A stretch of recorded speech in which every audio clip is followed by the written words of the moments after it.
iniciar el estudio acerca del canon bíblico. La palabra canon viene de caña y significa medida, de la medida de libros inspirados. Este es un problema que tiene una repercusión en la vida pastoral práctica, y es cuando nos preguntamos, ¿son todas las Biblias iguales?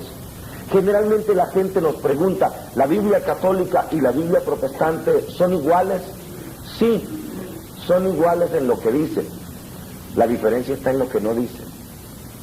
O sea, la Biblia católica y la Biblia protestante tienen, mejor dicho, la Biblia católica tiene todo lo que dice la Biblia protestante, pero la Biblia protestante no tiene todo lo que dice la Biblia católica. La Biblia católica tiene unos libros más y la Biblia protestante tiene unos libros menos. Los protestantes entonces dicen que nosotros los católicos hemos añadido esos libros, y algunos sin ninguna cultura ni conocimiento bíblico dicen que esos un papa los añadió, él los escribió y los puso ahí. No tienen ni idea de lo que está hablando, ¿no? Entonces ellos dicen que nosotros hemos agregado libros, maldito el que le añada una palabra a la Biblia, pero en el mismo versículo dice maldito el que le quite. Y nosotros creemos que la versión evangélica o protestante le ha quitado libros a la Biblia. Y entonces se arma una discusión, y es aquí donde necesitamos tener un conocimiento claro. ¿Qué pasa con el canon? ¿Quién quitó? ¿Quién puso? ¿Cómo se puso? ¿Cómo se quitó?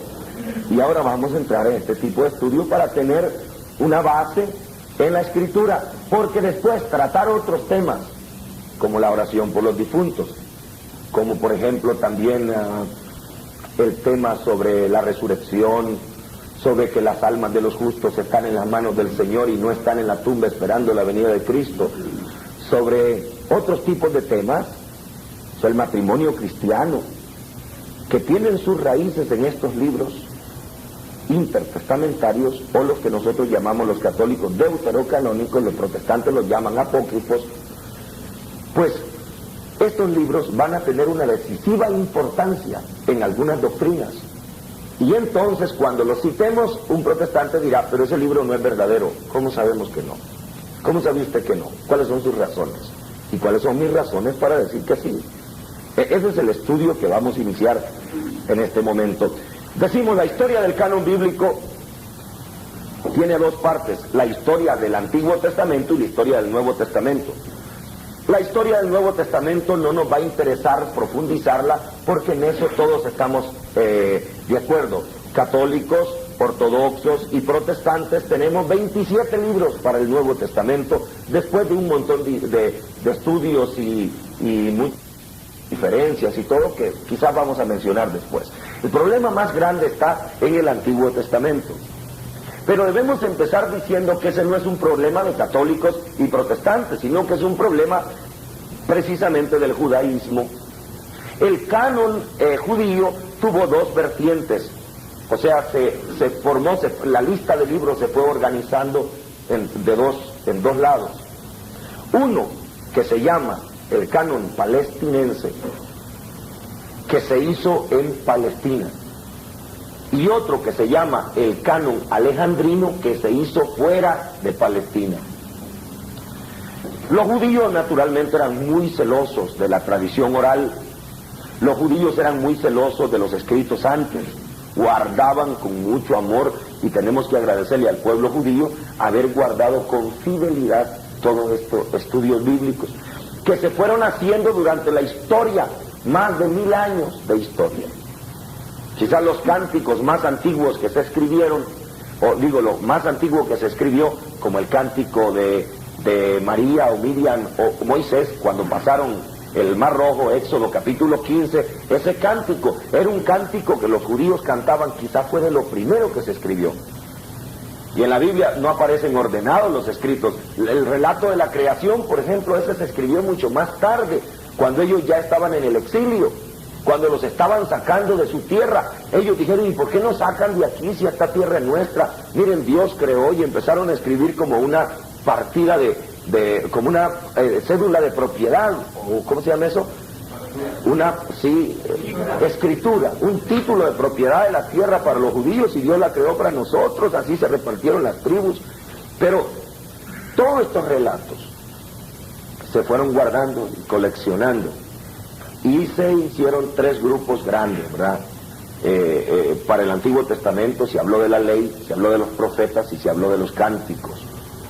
Lo que era la ley, todo lo que eran normas, leyes, reglamentos, y en esos reglamentos incluían un montón de cosas, leyes hasta higiénicas, ¿verdad? Tenían una ley, todo judío tiene que andar con su mochila caminando por el desierto con una estaca. Todos tenían la ley de andar con una estaca. Y uno cuando lee eso dice, ¿qué pasó? Y esa estaca es que para defecar tenían que abrir un hoyo y enterrar, ¿verdad? Y todo el mundo tenía que andar con la estaca lista. Todos los que andaban en la marcha del desierto, todos tenían la obligación de llevar una estaca.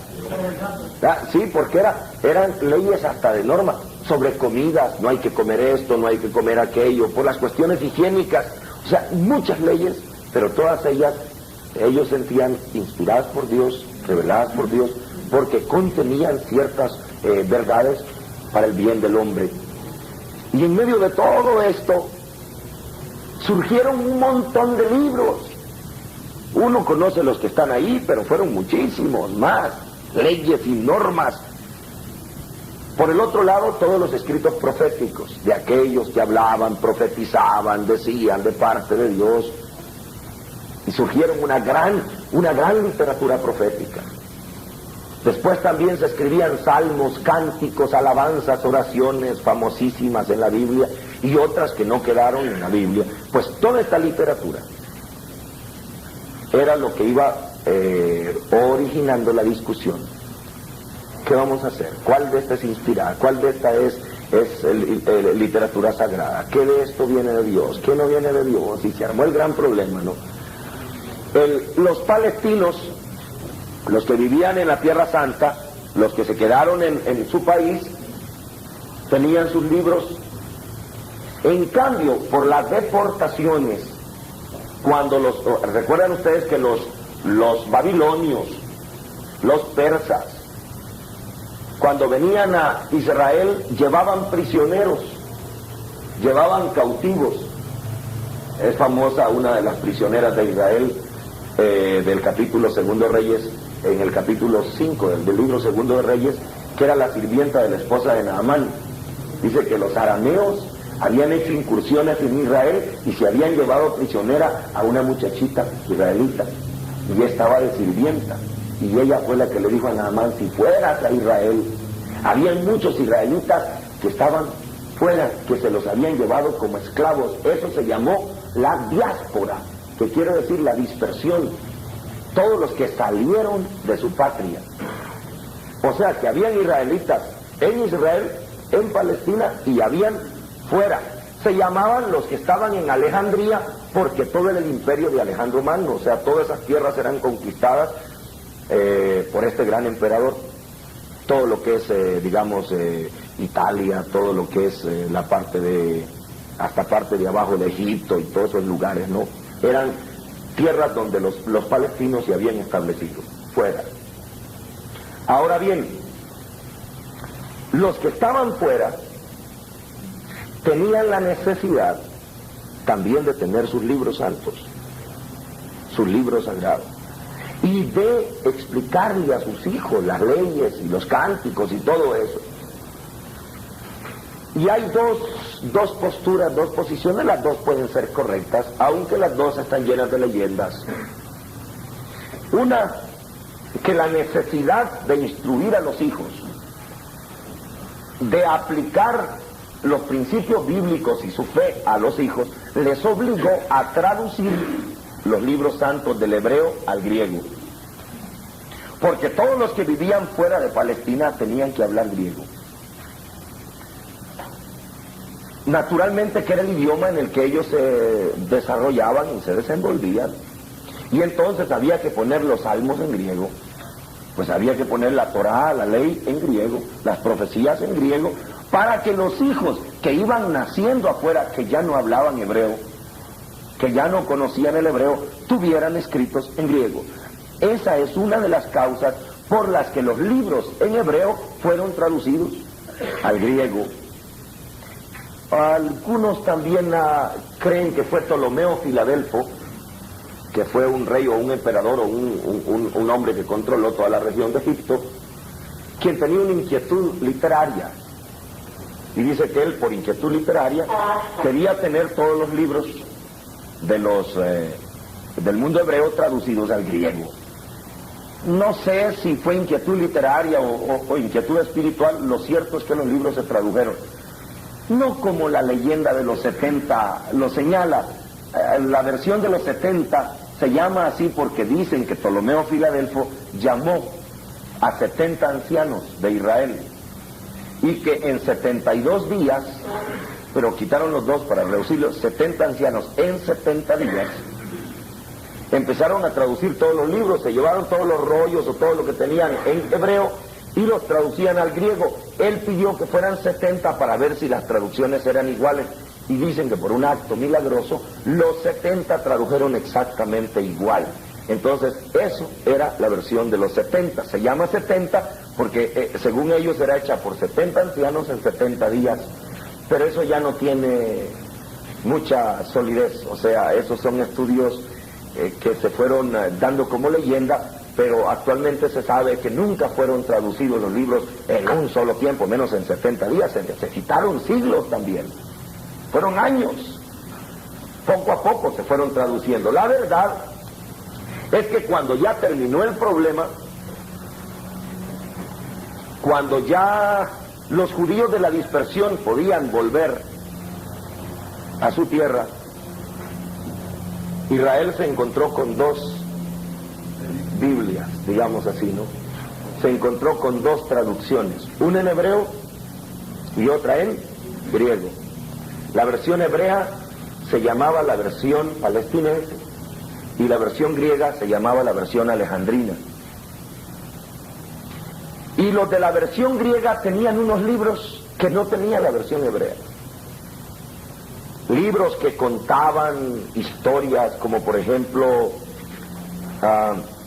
libros que contenían las luchas, Macabeos por ejemplo, las luchas para sobrevivir en un mundo difícil, en un mundo que no tenía fe, sobre todo Baruch, el libro de Baruch, donde cuenta cómo los israelitas mantenían la fe en medio de los pueblos paganos, sus propias experiencias, sus experiencias dolorosas, como el de Tobías, donde cuenta que los israelitas que vivían en medio de los paganos no querían casarse con paganos y tenían que buscar hijos, mujeres de sus mismas tribus, contaban sus hazañas, cómo ellos defendían la fe, cómo daban la vida por la fe.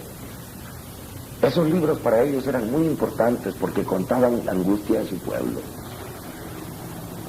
O libros como el de la sabiduría, que era una traducción del pensamiento de la sabiduría hebrea en la mentalidad griega.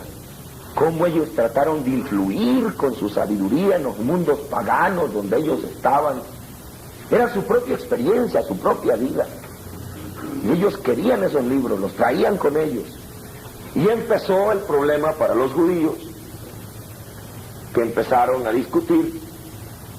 Las discusiones sobre el canon de los judíos llegaron hasta el siglo I del cristianismo, siglo I de C, y no se cerraron esas discusiones, aunque algunos fechan, como dijimos ya, el año 90 o el año 100, el concilio de Yamnia, como la fecha donde se cerró, pero no es cierto, porque aún después de Yamnia siguieron usando los libros esos, más bien hasta el siglo II después de Cristo, y en la polémica contra los cristianos, fue que los judíos tuvieron la necesidad de fijar el canon. Ellos siguieron usando igualmente todos los libros, ¿no? Pero realmente el canon se fijó en el pleito, en la polémica, en contra de los cristianos. Porque los cristianos empezaban a darle igual valor, como dice el profeta Isaías, y como dice nuestro hermano Pablo. Chispas, decían los judíos, y estos ya le quieren dar igual valor a Pablo que a Isaías. Andaban circulando libros y bajo el término las escrituras, los cristianos ya metían otro tipo de libros. Y entonces los judíos se tuvieron que poner de acuerdo rápido qué libros sí y qué libros no, para barrerse todo ese montón de libros y rollos y cosas que estaban naciendo, que reclamaban la misma dignidad de las escrituras que habían guardado. ¿qué elementos o qué fueron las normas que ellos tomaron, los criterios de canonicidad? Es difícil, hay muchas teorías, pero cada vez es más difícil poner teorías, porque los estudios bíblicos modernos, arqueológicos, descubren cosas que botan las teorías. Pero las más comunes que se aceptan, una de las normas que ellos pusieron como primera es: se van a considerar inspirados aquellos escritos que hablen de la ley, aquello que tenga relación con la ley, porque para ellos la ley era muy importante. Con eso se podían borrar todas las cartas de Pablo, ¿verdad?, que decía que la ley no era tan importante, que la ley, todos los escritos que estén privilegiando la ley, que alaben a la ley de Moisés, era un criterio. Otro criterio menos probable, pero que fue cierto también, es que fueran escritos en hebreo. Borrarse todo lo que no fuera escrito en hebreo. Con eso ya se resolvía todo el problema, porque casi todo el Nuevo Testamento fue escrito en griego, y algunos, Mateo, que escribió en arameo, pero casi todo en griego. Entonces ya estaba sencillo, ¿no? Que esté en hebreo, ya estaba sencillo borrar de todo lo demás. También otro criterio era que estuviera mencionado por Esdras. Por eso se llamó también el canon esdrino.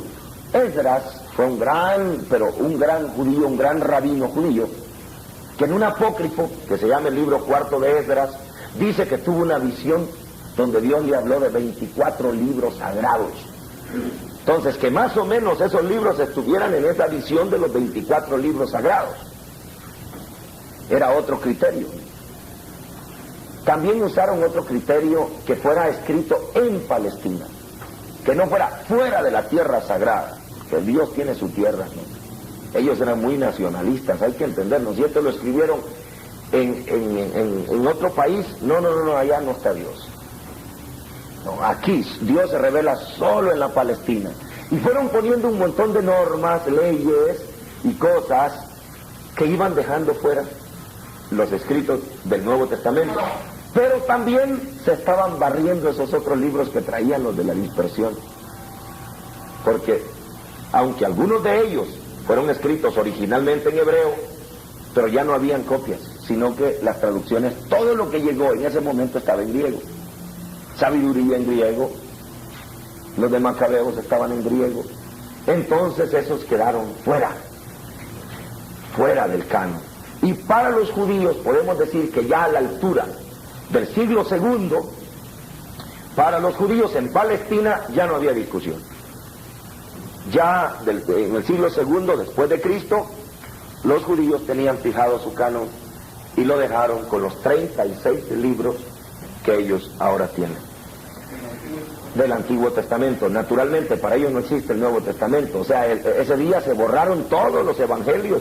Ya todos los evangelios estaban escritos, ya todas las cartas de Pablo estaban escritas, pero no quedaban dentro de esas reglas judías, de esas normas judías. Esdras nunca iba a andar hablando de Pablo ni de nadie de ellos, si fue antes de Cristo, ¿no?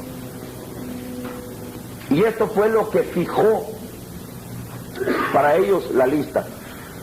Decirlo así como yo lo estoy diciendo es simple, es pastoral, es simplista, pero fueron grandes discusiones entre ellos. Sobre todo borrarse esos otros libros, Judith, Sabiduría, Eclesiástico, Baruch, Macabeos, todos esos libros que contaban la angustia de ese pueblo, ¿no? Pero ellos tenían que unirse, y lo que los hizo renunciar a esto fue precisamente el frente común que tenían que hacer en contra de los cristianos. Realmente eso fue lo que a los judíos nos movió a fijar el canon, de la misma manera que más tarde vamos a ver lo que movió a la Iglesia Católica a fijar el canon. Fue la lucha precisamente contra los reformadores o la gente que estaba hablando fuera de la línea que la Iglesia tenía. Así es como cuando viene Jesús y la primitiva Iglesia nace en medio de este conflicto. Cuando Jesús vino habían las dos versiones de la Biblia. Generalmente la versión hebrea se leía en el templo, se leía en la sinagoga, eran los rollos sagrados. Y la versión griega era la que se comentaba afuera, en la calle. Esa era la primera distinción que había entre estas dos versiones. Y Jesús y los apóstoles usaron siempre la versión griega, o sea, la versión de los 70, o sea, el canon largo. ¿Por qué sabemos nosotros que los apóstoles y Jesús usaban el canon largo? Aunque sobre esto voy a volver más adelante. Porque ellos citan, Jesús cita 37 veces el Antiguo Testamento. Jesús. Y de las 37 veces que él cita, o sea que en los evangelios se ve que se cita el Antiguo Testamento, 30 veces son citados de la versión de los 70. O sea, son más veces de las 70 que de la versión hebrea. Los escritos del Nuevo Testamento citan 350 veces el Antiguo Testamento. Las cartas de Pablo, los Hechos, la carta a los Hebreos está llena de citas del Antiguo Testamento, ¿no? Y si ustedes toman, por ejemplo, la versión de la Biblia de Jerusalén, los que tienen la Biblia de Jerusalén, y miran la carta a los Hebreos, y van a ver a la par, la Biblia de Jerusalén ha hecho un estudio muy interesante, y pone, por ejemplo, miren el capítulo 2, versículo 6, ahí dice, está citado el Salmo 8, versículos 5 y 7, pero abajo tiene LXX, ¿verdad? ¿Lo están viendo? La versión, entonces eso quiere decir salmos citados según la versión de los 70. Si siguen viendo a la orilla van a encontrar abajo en el capítulo 3, número 12:7, LXX, citados según los 70. Y así pueden ir viendo en las notas marginales, también al pie de página te va explicando la Biblia de Jerusalén que las citas están hechas según la versión de los 70. Ahora, ese problema no fue realmente problema para los cristianos. Fue un poco de problema, sí, porque como dice Serafín de Aucejo en su diccionario bíblico, grandote diccionario, es muy popular, creo que ustedes lo conocen, un librote que se llama Diccionario Bíblico, que el director del equipo que trabajó eso es un padre capuchino que se llama Serafín de Aucejo. Él dice que hombres como San Jerónimo y otros, por el interés del diálogo ecuménico entre los cristianos y los judíos, sobre todo para los judeos que se hacían cristianos, ellos ponían los libros estos y los llamaban deuterocanónicos, o sea, añadidos o después en el canon, y los ponían al final de sus Biblias como un apéndice. Los quitaban de la lista oficial y los ponían al final para que así los judíos que venían encontraran un Antiguo Testamento igual al de ellos, y ellos, por no perder esos libros, los añadían al final de la Biblia como un apéndice. Eso fue, digamos, lo más problemático que pasó para la iglesia en los primeros siglos. Por el afán ecuménico, para no asustar a los judíos, quitaban los libros de la ubicación que tenían en el canon palestinense, en el canon alejandrino, en el canon griego, y los ponían como una añadidura, como un apéndice. Era la forma como ellos suavizaban el problema del canon con los judíos. Ahora, este problema no se discutió tan acaloradamente, tan fuertemente, sino hasta la Reforma Protestante. Cuando los protestantes, arrancando con Lutero, se preguntaron, ¿y nosotros qué vamos a hacer? ¿Vamos a tomar todos los libros o no? Este libro de los estudios bíblicos en este comentario de San Jerónimo tiene una historia en 2 numeritos nada más. Le voy a pedir a alguien que pueda leer bien, yo me trabo leyendo. Que venga aquí, por favor. Van a ver cómo fue la historia en el canon protestante. Porque este problema del Antiguo Testamento lo heredamos los cristianos, ¿entiende? Ahora les voy a explicar. Para los primeros cristianos no fue tanto problema. El problema para los primeros cristianos fue un problema más ecuménico, ¿entienden? ¿Cómo hacemos para que estos no se sientan mal? Hagamos un lado esos libros, pongámoslos en un índice aparte. Pero el problema sí se hizo, se lo heredó la Iglesia cristiana con la Reforma Protestante. Escuchemos un poco cómo fue el problema en la Reforma Protestante, tomado de este libro del Comentario San Jerónimo. De aquí, número 44 y número 45, hasta aquí. 4. Volumen 5, perdón. El canon en el protestantismo. Los reformadores en general expresaron sus dudas acerca de los libros deuterocanónicos, pero solo los rechazaron en el curso de las polémicas con los católicos. En 1520, Andreas Bodenstein-Karlstadt puso en duda la canonicidad de tales libros. La traducción de Lutero en 1534 los agrupaba al final del Antiguo Testamento con una nota aclaratoria. Apócrifos. Estos son unos libros que no se igualan con la Sagrada Escritura, pero cuya lectura es útil y buena. La Biblia de Zúrich, traducida por Singlio y otros en 1527 y 1529, incluía los libros deuterocanónicos como útiles, si bien los relegaba al último volumen y no los consideraba canónicos. La Biblia Olivetana, publicada en 1534-1535, con un prólogo de Calvino, reproducía los libros deuterocanónicos, pero aparte de los restantes. La Iglesia Reformada, en su Confessio Gallicana, 1559, y Confessio Bélgica, 1561, incluía de la Escritura los libros deuterocanónicos.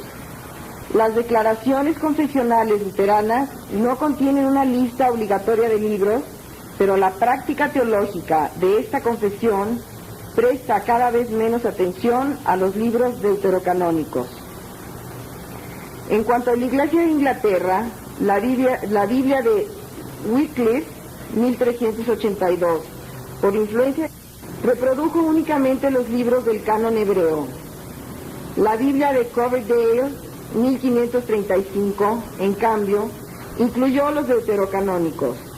El artículo 6 de los 39 artículos, 1571, dice de ellos que pueden leerse para ejemplo de vida e instrucción de las costumbres, pero que no deben emplearse para fundamentar ninguna doctrina. La versión de King James. La versión de King James Version de 1611 imprimió los deuterocanónicos entre ambos testamentos. John Lightfoot, 1643, famoso investigador, se pronunció en contra de esta disposición, temiendo que los miserables apócrifos, como él los llamaba, pudieran inducir a error. Vamos a repetir el nombre, porque este fue el primer protestante que despreció esos libros, o sea, que los quitó. Como hemos ido leyendo, todos los ponían, todos los incluían, pero fue en 1611, vamos a ver, escuchemos. ¿Lo repito? Sí, solamente esto. Este momento de aquí, ¿verdad? John Lightfoot. En 1643. Sí. Famoso investigador, se pronunció en contra de esta disposición, temiendo que los miserables apócrifos, como él los llamaba, pudieran inducir a error, haciendo pensar que constituían una especie de nexo entre el Antiguo Testamento y el Nuevo Testamento. La Confesión Presbiteriana de Westminster, 1647, declaró que estos libros, no siendo de inspiración divina, no forman parte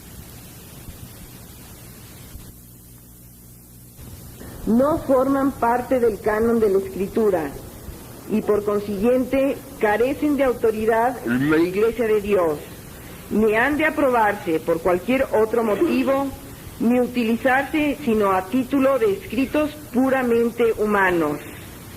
Es evidente que en Inglaterra Fue creciendo la oposición a estos libros. Después de muchas discusiones, la British and Foreign Bible Society decidió en 1827 excluir los libros controvertidos de sus futuras publicaciones, excepción hecha de algunas ediciones destinadas al uso en el púlpito. La sociedad se expresó así: los principios de la sociedad excluyen la circulación de aquellos libros o partes de libros que usualmente se designan con el nombre de apócrifos. Muy bien.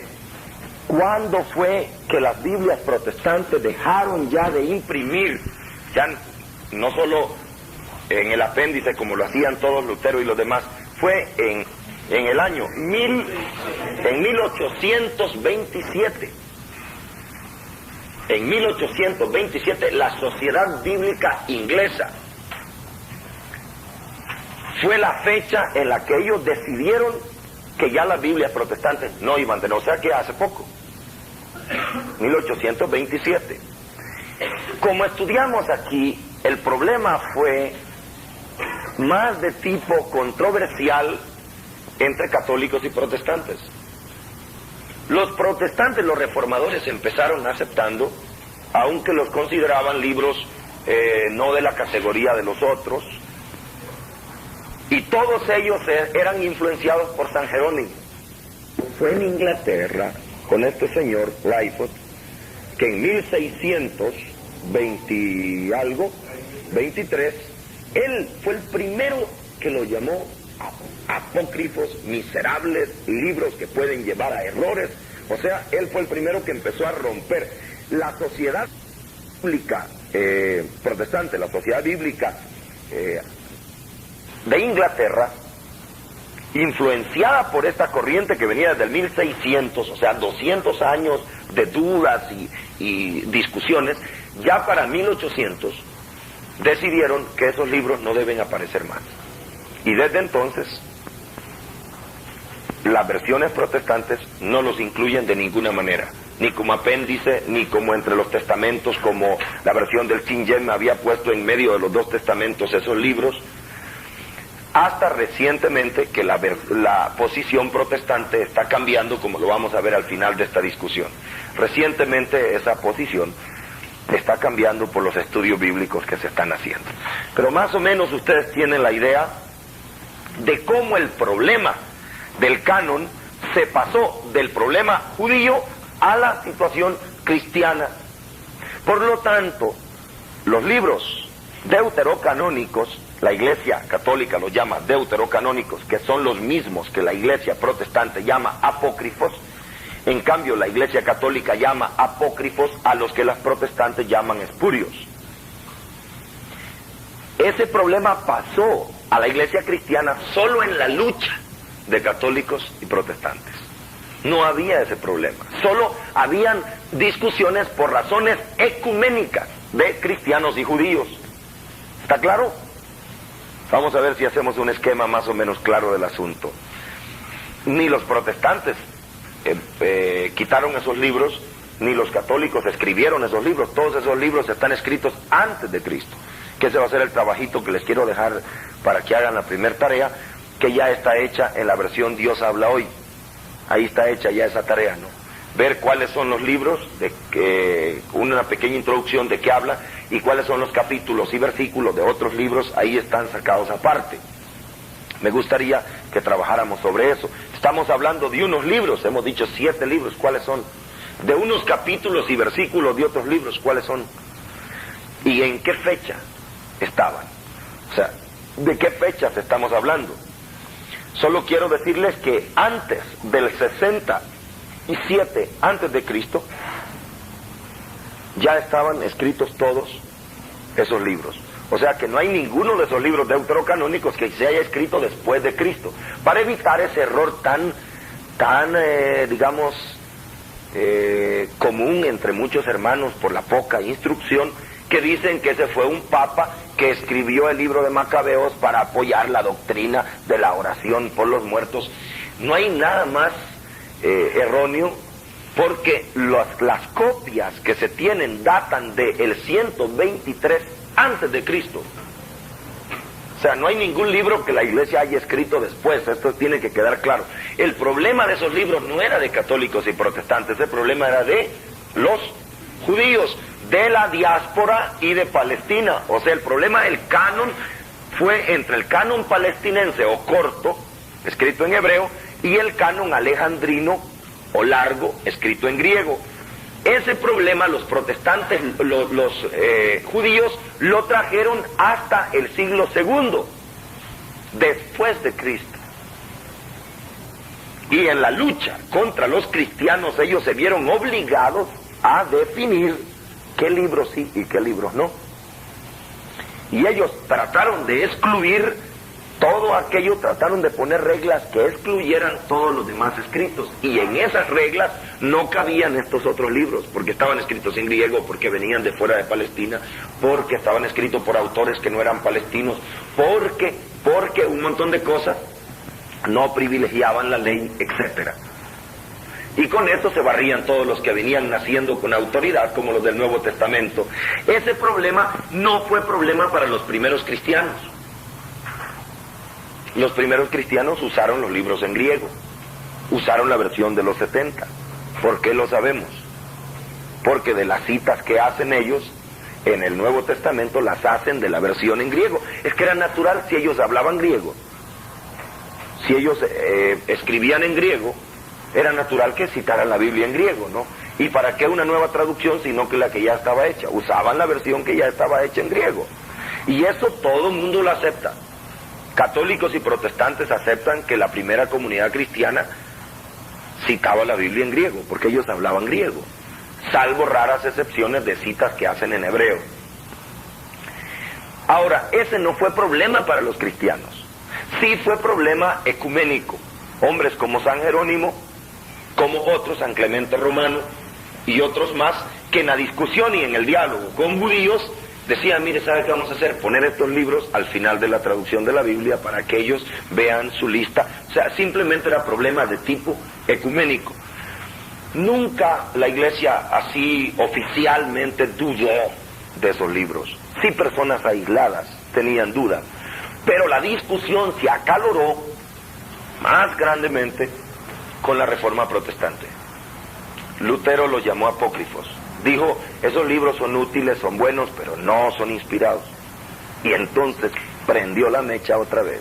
Y vino Trento, el Concilio de Trento, a decir todos los libros con todas sus partes, y la definición dogmática de Trento cerró la discusión del canon.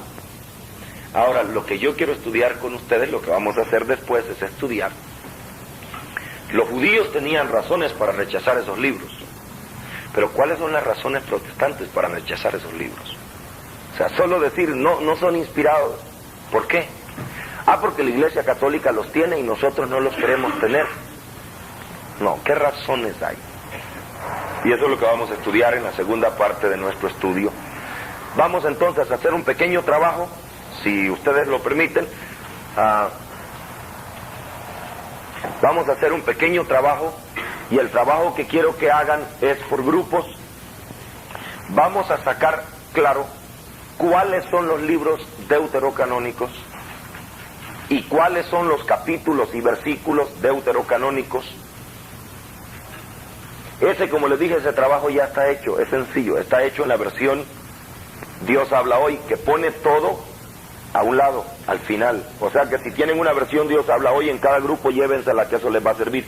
Número 2, primero identificarlos. Número 2, un pequeño resumen de qué hablan esos libros. O sea, eso basta leer una introducción a la Biblia, no hay que leer todo el libro, ¿no? Lean la introducción de Jerusalén Latinoamericana y Dios habla hoy, que les van a decir en pocas palabras de qué hablan y de qué época datan. Más o menos un poquito sobre la época, si pueden sobre el autor y sobre el tema central del libro. Me gustaría que identificáramos bien estos libros, porque vamos a seguir adelante hablando de ellos y no podemos estar hablando de estos libros que no conocemos. Así que vamos a tener un momentito para hacer esas tres cosas. Primero, la lista. ¿Cuáles son? Identificarlos. Después, un poquito su fondo histórico, de qué época, dónde se escribieron, en qué idioma se escribieron, todo eso, el fondo histórico. Y después la temática, más o menos de qué habla. Vamos a hacer ese trabajo por los grupos que nos van a indicar, que yo creo que ya están establecidos los grupos. Pero aquí viene nuestro maestro. Ora 2 veces, el que estudia ora 2 veces. 4. Sí, para ser buenos apóstoles tenemos necesidad de tener buenas posaderas. Sí, pasar sentados mucho tiempo estudiando. La Biblia dice, el Espíritu Santo les recordará todo, ¿verdad? Si no ha estudiado nada, ¿qué le va a recordar el Espíritu Santo? Recordará todo. Entonces es importante prepararse, estudiar. Y vamos a entrar entonces, después de lo que hemos dicho, a continuar con el tema del canon bíblico. El problema del canon bíblico por estos libros deuterocanónicos para los católicos, apócrifos para los protestantes, cuando los protestantes dicen apócrifo, se refieren a deuterocanónicos. Cuando nosotros los católicos nos referimos a apócrifos, nos referimos a los que ellos llaman espurios. O sea que hay 4 categorías. Los canónicos, que son los que desde la primera lista no hubo discusión. Los deuterocanónicos, que son los que se incluyeron después de una discusión. Los apócrifos, que son los que alguna vez se les dio validez, alguna vez se tomó en cuenta, apócrifos. Y los espurios, que son escritos que nunca fueron tomados en cuenta. Entonces así está la cosa. Espurios, o sea, lo que están, que sobran, que no valen, espurios. Bien, ahora vamos a entrar a la gran pregunta. Creo que ahora se va a animar mucho más nuestro estudio, y es: si los judíos no aceptaron los deuterocanónicos por las razones que expusieron, entre ellas las más importantes, que fueran escritos en hebreo, que fueran en Palestina, que estuvieran de acuerdo con la ley, y muchas cosas, que respetaran la ley, que honraran la ley, etcétera, ¿cuáles fueron las razones que tuvieron los protestantes? Qué interesante, ¿no? Cuando yo he platicado con algún hermano y él me dice, es que ustedes le han agregado libros a la Biblia, a ver, dígame cuál. Y ellos me dicen, por ejemplo, ese libro de Macabeos. Y yo le pregunto, ¿y usted por qué no lo tiene? ¿Por qué no? ¿Por qué no? Sí, ¿por qué no? ¿Y por qué es apócrifo? ¿Cuáles son las razones? ¿Alguno de ustedes ha oído razones? No. ¿Sí? ¿Alguien conoce razones? ¿Por qué dicen que no? ¿Por qué dicen que no? Porque no estaban escritos en hebreo. Ya ella oyó una razón. Esa es una razón de los judíos. ¿Y entonces por qué aceptan el Nuevo Testamento? No, todo el Nuevo Testamento estaba en griego. O sea, por el idioma no se puede. Por el idioma no se puede. ¿Qué razón tiene? A ver, una razón siquiera lógica. O sea, una razón. Y quiero hacer un paréntesis. Ahora yo voy a usar un lenguaje tal vez un poco apologético, negativo, ¿verdad? Irónico, a veces tal vez un poco fuerte. No es esa nuestra intención. Siempre recordemos la base de nuestra mente. Estamos buscando la verdad. No estamos golpeando a los hermanos. Pero una razón de peso. ¿Podría ser a que los judíos, al tomar este canon, no consideran esos 7 libros todos están fuera? O sea que ellos aceptan la autoridad de los judíos, no la de Jesús, no la de los apóstoles. Pero entonces todos los demás que no aceptaron.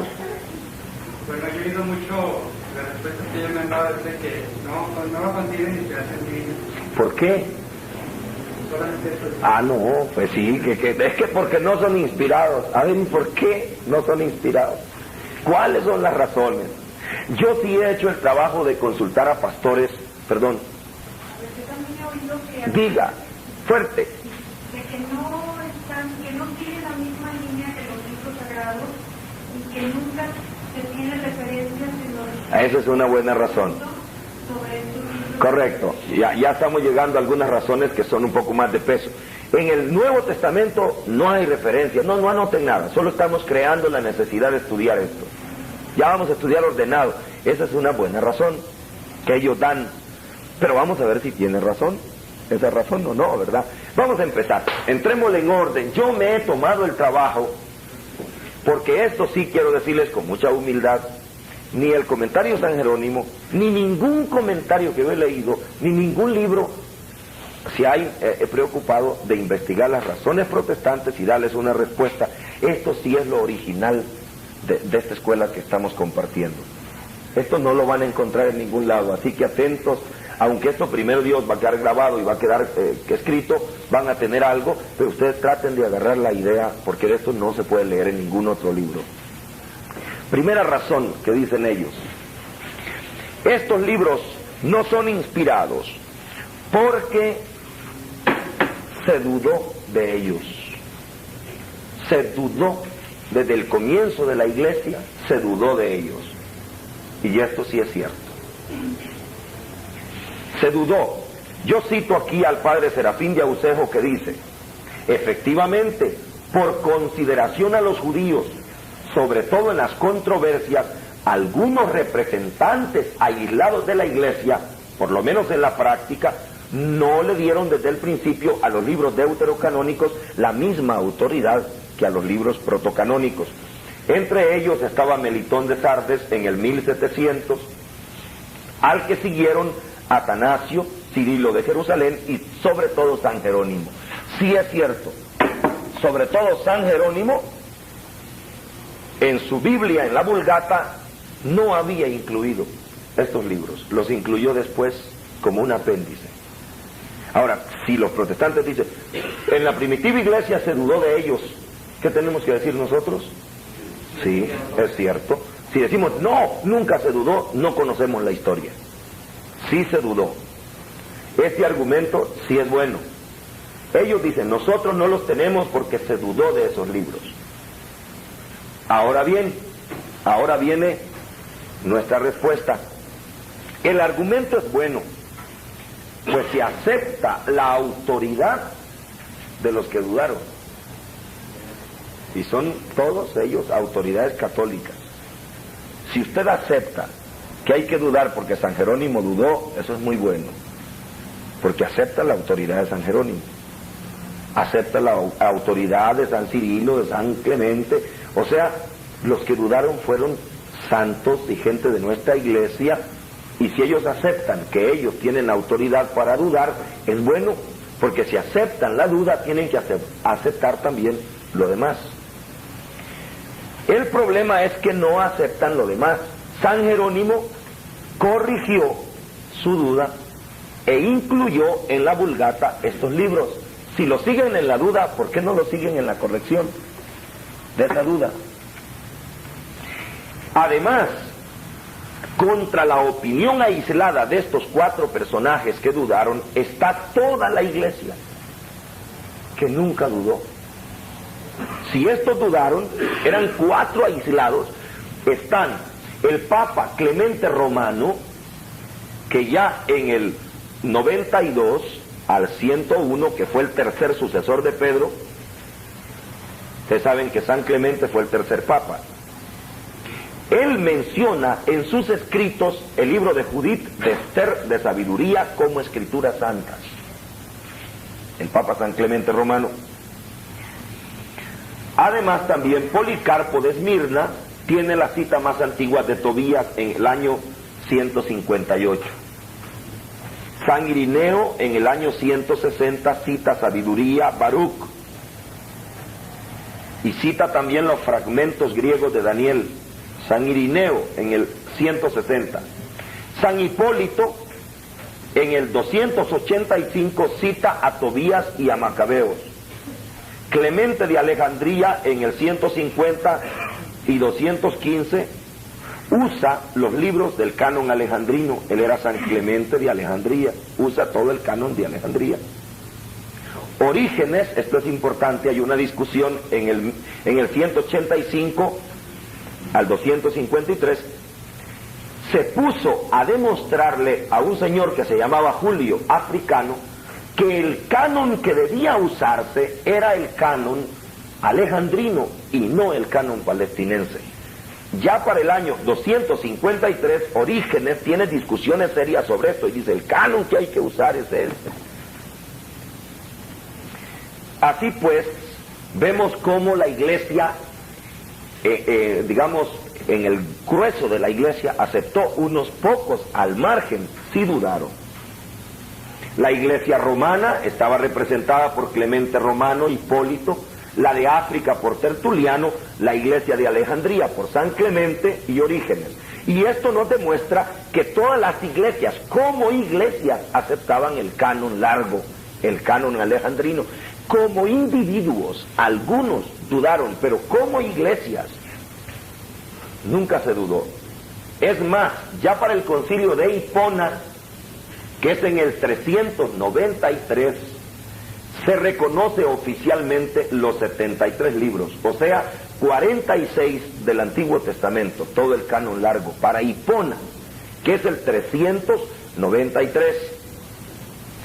Lo que más tarde se va a confirmar en otros concilios, como el de Florencia, en el 1441, el concilio de Florencia confirma el canon de Hipona, y más tarde en Trento, que se cierra la discusión en el 1545. Vaticano I lo va a repetir en el 1869 y Vaticano II en el 62 de nuestro siglo lo va a repetir. Así quedó claro que ya no había distinción entre deuterocanónicos y protocanónicos. La duda era solamente de personas aisladas, pero la Iglesia en general siempre lo aceptó. Ellos dicen, nosotros dudamos porque dudaron los primeros cristianos. Eso es inexacto. Unas personas dudaron. ¿Por qué dudaron? No es que dudaron, por razones ecuménicas con los judíos. Ellos en la práctica trataban de evitar poner eso en el canon para evitar el conflicto con los judíos convertidos al cristianismo. Por otra parte, si fuera válido el criterio que usan los protestantes para rechazar los libros porque se dudó de ellos, tendríamos que rechazar no solamente esos, sino todos los libros de los que se dudó. Todos los libros de los que se dudó.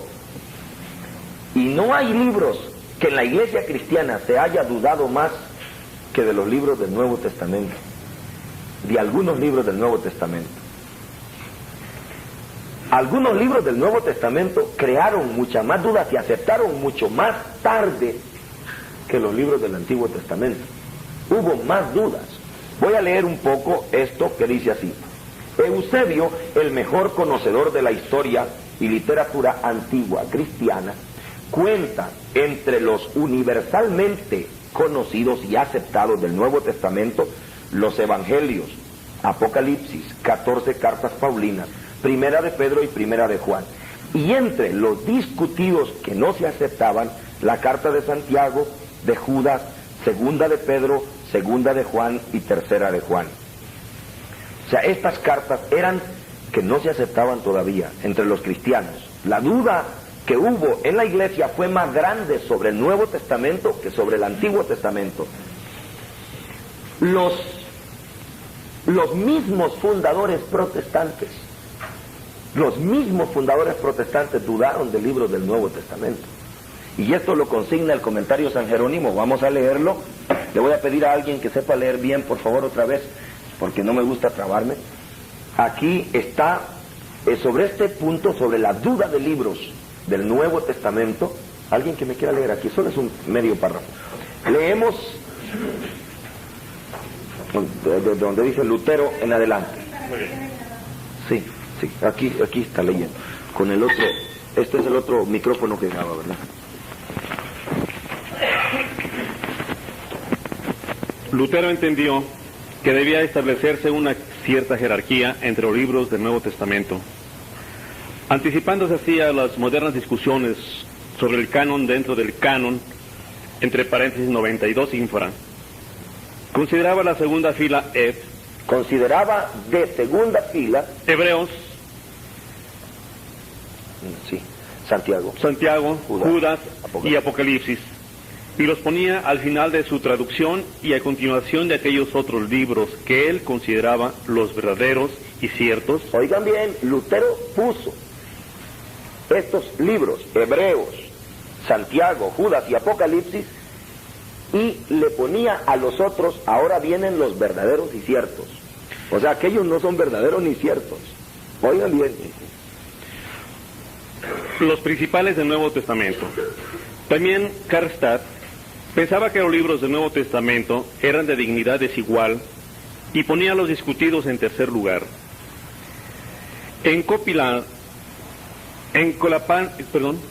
Ecolapandio se expresaba así: en el Nuevo Testamento, hemos recibido 4 evangelios con los Hechos de los Apóstoles y 14 epístolas, junto con el Apocalipsis. Si bien no debemos comparar el Apocalipsis, las epístolas de Santiago y Judas, segunda de Pedro y segunda y tercera de Juan con el resto, el Nuevo Testamento de Tyndale, en 1525, siguió el orden de Lutero para los libros del Nuevo Testamento, pero en las siguientes ediciones inglesas de la Biblia se volvió al orden tradicional.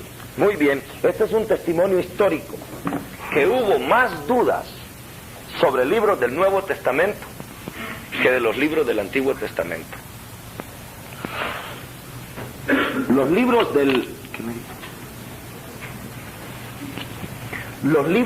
del Nuevo Testamento costó más que se aceptaran, porque las dudas no fueron de personas aisladas.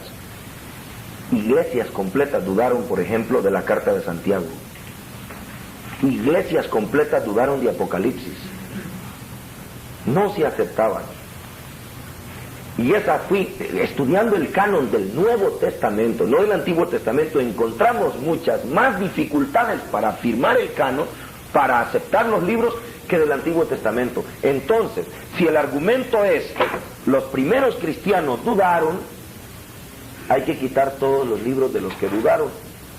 Y si quitamos todos los libros de los que dudaron, hay que empezar por los del Nuevo Testamento.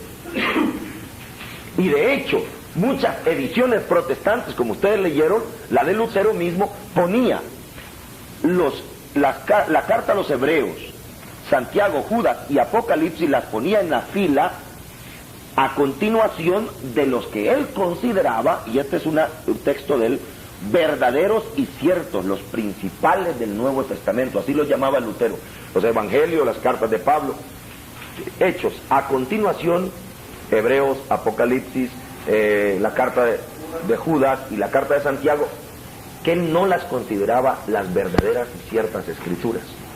Había que quitar por lo menos todas esas. Y de hecho, el último libro que las versiones protestantes tuvieron que aceptar, pero ya fue discusiones después del 1600, fue la carta de Santiago. Nunca la incluían. No la aceptaban porque la carta de Santiago se oponía a la doctrina solo la fe salva. Porque Santiago dice la fe sin obras es muerta. Y ellos consideraban que no estaba en la línea de la revelación y tuvieron que aceptarla y ponerla. O sea, si es la duda de los libros la que hace quitar esos libros, hay libros de los que se ha dudado más. ¿Por qué no los quitan? ¿Está claro eso? Clarísimo. Clarísimo. Ese es el primer argumento que vale la pena meditar, pero yo quiero que no me dejen seguir adelante. Si ustedes sienten que no ha que amanecer mañana.